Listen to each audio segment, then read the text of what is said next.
Salut à tous, bienvenue dans cette nouvelle vidéo.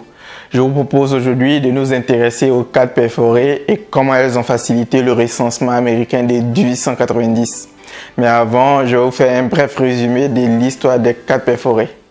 L'histoire des cartes perforées commence en 1725 quand Basile Bouchon, un ouvrier lyonnais, utilise un ruban perforé pour programmer un métier à tisser. Un métier à tisser, c'est la machine utilisée par le tisserand pour fabriquer des tissus.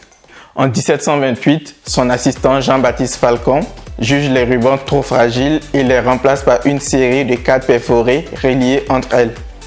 En 1801, Joseph-Marie Jacquard perfectionne le système et l'utilise dans ses métiers à tisser qui deviennent célèbres dans le monde entier. En effet, là où on avait besoin de plusieurs ouvriers pour manipuler le métier à tisser, un seul suffisait désormais à faire le taf.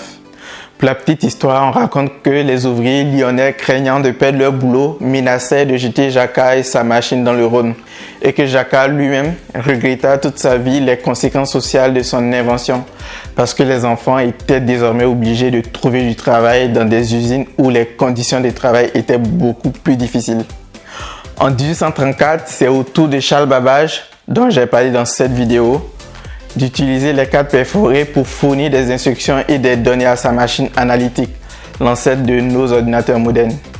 En 1842, Ada Lovelace, une amie de Babbage, formalise les idées de ce dernier et développe le premier algorithme de programmation de l'histoire, devenant la première informaticienne de l'humanité. Mais bon, on y reviendra dans une prochaine vidéo.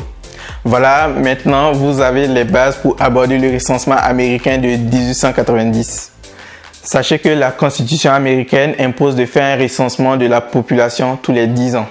Ainsi, on peut mieux ajuster l'organisation politique du pays au poids démographique des différents États. Le comptage manuel des données du recensement de 1880 a été si fastidieux que ces derniers résultats ne paraissent qu'en 1888 et sont donc déjà périmés. Le gouvernement fédéral cherche donc un système plus efficace pour celui de 1890. Herman Holwright, un ingénieur de l'école des mines de l'Université de Columbia, qui travaillait alors au bureau des recensements des États-Unis, remporte l'appel d'offres. Il propose en effet de coder les données sur des cartes perforées et de les lire à l'aide d'une machine conçue à cet effet, la machine à statistiques. Chaque carte représente un individu et chaque perforation sur la carte représente, selon un code simple, les caractéristiques de cet individu: âge, sexe, profession, situation matrimoniale, etc., etc.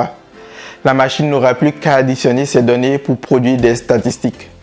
Le recensement ne prendra que 3 ans et son succès amène l'Australie, le Canada, la France et la Russie à commander des exemplaires de la machine d'Holwright pour leur propre recensement.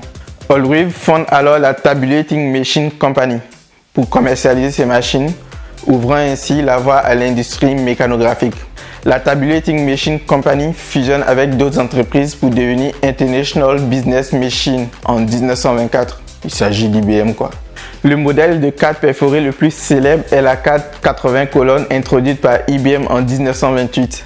Elle comportait, comme son nom l'indique, 80 colonnes parallèles réparties sur 12 lignes.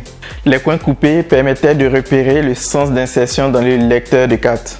La carte perforée aura un immense succès en informatique, puisqu'elle servira de support d'entrée d'informations pour la plupart des ordinateurs jusqu'au début des années 1970. Voilà, c'est tout pour aujourd'hui. Je vous remercie d'avoir regardé cette vidéo.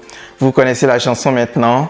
Likez, commentez, partagez et surtout abonnez-vous à la chaîne si ce n'est pas déjà fait. Quant à moi, je vous dis à bientôt pour une nouvelle vidéo. Allez, salut!